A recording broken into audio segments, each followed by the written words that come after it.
अस्सलाम वालेकुम। YouTube channel पे हमारा ये प्रोग्राम देखने वालों को हमारा सलाम पहुँचे। आज जो हमारी सीरीज़ है वो इसी रमज़ान के मुक़द्दस महीने में जो हम रोज़ा रखते हैं उसका असर इंसानी सेहत पे क्या पड़ता है, आज हम इसी पे बात करेंगे। देखिए, रमज़ान के रोज़े जो हैं किस किस मरीज़ में ज़्यादा फ़ायदेमंद है। एक साइंटिस्ट हैं, उनका नाम है प्रोफेसर पी मेटसन, जो अमेरिका में लेबोरेटरी ऑफ न्यूरोसाइंस में हेड डिपार्टमेंट की हैसियत से काम करते हैं। उन्होंने एक रिसर्च का हवाला देते हुए ये दर्ज किया कि इंटरमिटेंट फास्टिंग करने से सेल यानी नर्व सेल में प्रोलिफरेशन हो सकती है। इसका क्या माने है? इसका ये माने है कि जितने भी न्यूरोलॉजिकल डिसऑर्डर्स हैं, जैसे हंटिंगटन्स डिजीज है, जैसे पार्किंसंस डिजीज है, जैसे एएलएस है, एमएनडी है, ये सारे ऐसे अमराज हैं कि जिनका आज तक कहीं क्योर पॉसिबल नहीं हुआ है। तो नर्व डिजनरेशन डिसऑर्डर्स में जहां क्योर पॉसिबल नहीं है, अगर उन लोगों को हम सिर्फ इतना कह सकते हैं कि एक उम्मीद है, अगर आप रोजे रख सकते हैं तो जब आप सहरी कम खाएंगे, नतीजा ये निकलेगा कि वो जो आपके जिस्म में एनर्जी रिक्वायरमेंट है वो फैट सेल कन्वर्ट हो जाएगी एनर्जी में, और वही फिर आगे जो है एनर्जी देगी। मगर साथ ही साथ ये देखा गया है कि जब भी रिक्वायरमेंट से कम गजा कोई भी खाए, और वो इंटरमिटेंट फास्टिंग के हवाले से मैं बात कर रहा हूँ जो प्रोफेसर पी मेटसन, तो ये पॉसिबल है कि नर्व सेल जो है वो फिर से प्रोलिफरेशन करे या फिर से ग्रो करना। यानी इससे पहले हम लोग क्या बोलते थे कि nerve cell once damaged can not be repair, can not be regenerated.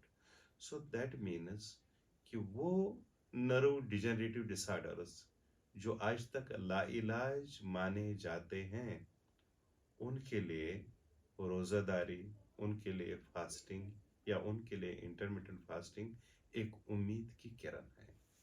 तो ऐसे तमाम तर मरीजों को मैं हमेशा रोजे रखने की सलाह देता हूँ, बहैसियत एक यूनानी मालिश की। दूसरी बात जो मैं कहना चाहता हूँ वो कार्डियक हेल्थ के हवाले से। देखिए, हार्ट अटैक्स आज बहुत ही कॉमन बात है डेथ के हवाले से। I think the first more common factor of the death. तो इससे बचने के लिए क्या करना चाहिए? रोजा भी एक बचाव है जब आपकी एनर्जी इनपुट कम हो जाती है। मगर देखा गया है कि सीरम मैग्नीशियम लेवल्स जो है वो रोजों में बढ़ जाती है, और जब सीरम मैग्नीशियम लेवल्स बढ़ जाती हैं तो होता क्या है कि जितने भी ऑब्स्ट्रक्शंस होती हैं जिनसे हार्ट अटैक के चांसेस बढ़ जाते हैं, तो वो कम हो जाएंगे। अगर वो कम हो गए तो जाहिर सी बात है वो भी एक फैक्टर है जिससे आपके जो वेसल्स हैं, अगर वो ब्लॉक कहीं पर बन रहा है या थ्रोम्बस बन रहा है, तो वो सीरम मैग्नीशियम की इंक्रीज जो उसमें बढ़ जाती है, मतलब खून में उसकी मिकदार, तो उससे वो रिजॉल्व या डिजॉल्व हो जाता है।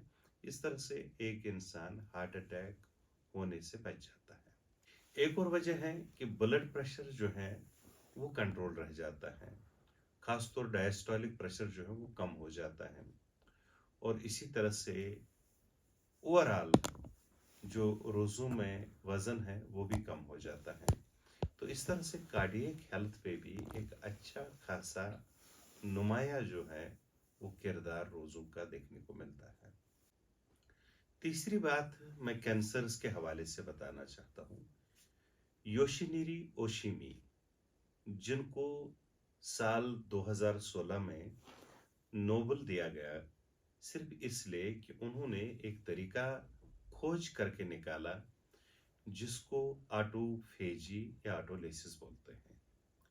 और उसमें मकसद क्या था?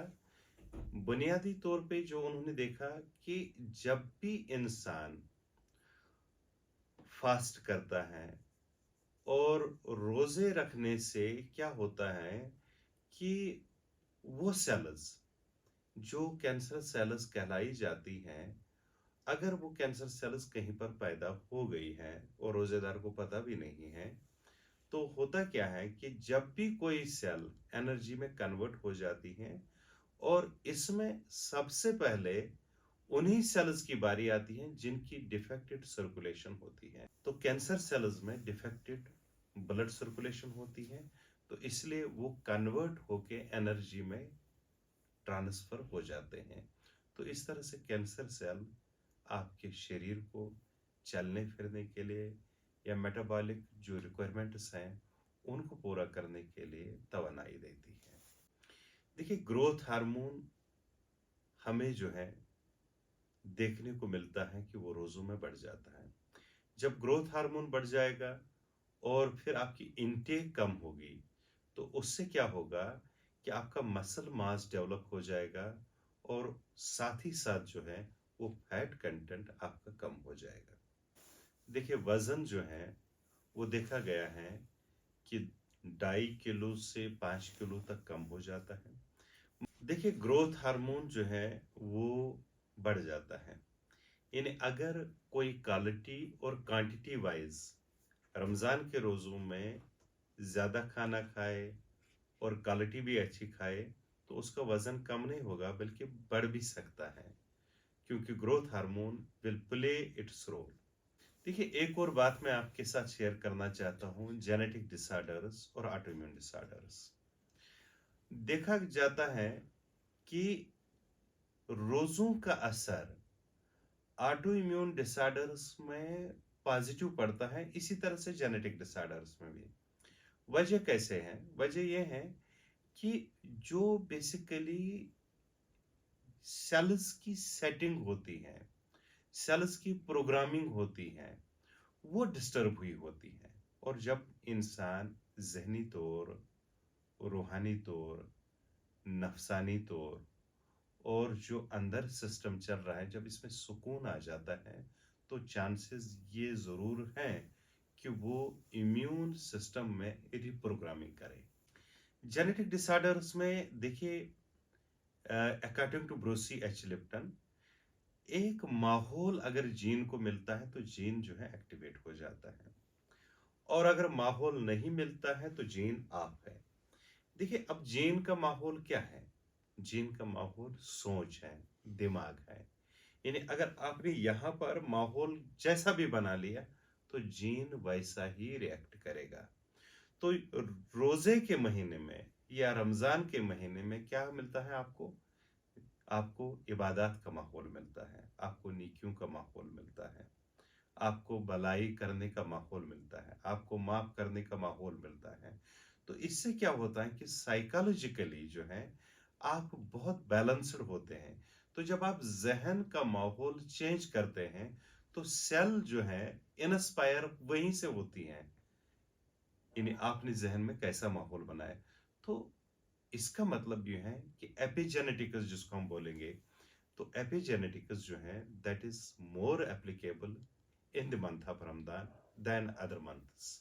देखिए, इसी तरह से अगर गैस्ट्रोएंट्रोलॉजी पे हम देखें, जैसे कि म्यादे के अमराज हैं, आंतों के अमराज हैं, आईबीएस हैं, एपीडी हैं, जीआरडी हैं, डिस्पेप्सिया हैं या दूसरे अमराज हैं, क्योंकि सुकून हमें बहुत देर तक मिलता है, तो इस तरह से उस सुकून की वजह से हमें म्यादे के अमराज में, हमें आंतों के अमराज में, इवन लिवर के अमराज में हमें अच्छी खासी जो है वो फर्क देखने को मिलती है। देखिए, सबसे अहम बात क्या है कि जब आपको सुकून मैसर होता है आपके गैस्ट्रो इंटेस्टाइनल सिस्टम में, आपके दूसरे सिस्टम्स में, आपके रेनल सिस्टम में, आपके मेटाबॉलिज्म में, तो उस वजह से क्या होता है कि वर्मी कैफियत वो कम हो जाती है। देखिए, मैक्सिमम जो हमारे अमराज हैं जिस्म में, या तो वो वर्म उनका वजह हो सकता है, या ऑटोइम्यून होते हैं। और दोनों चीजें, दोनों की नौयत या दोनों की सीवियरिटी या दोनों की सिम्प्टोमोलॉजी वो इस महीने में हम कम जो है देखते हैं। और अक्सर हम देखते हैं कि इस महीने में जो डॉक्टर्स के क्लिनिक्स जो हैं या हॉस्पिटल्स में मरीजों की तादाद कम हो जाती है। ओवरऑल अगर हम देखें यानी ओपीडी मरीजों की, तो उस वजह से हम देखें कि रमज़ान जो है वो जहाँ बरकतें अपने साथ लाता है, जहाँ रूहानियत की मजलिसें सजती हैं, रूहानी फ़ज़ा बनती हैं, वहाँ पर वो सेहत भी हर एक इंसान को फ़र्दन फ़र्दन जो है अता कर देती है।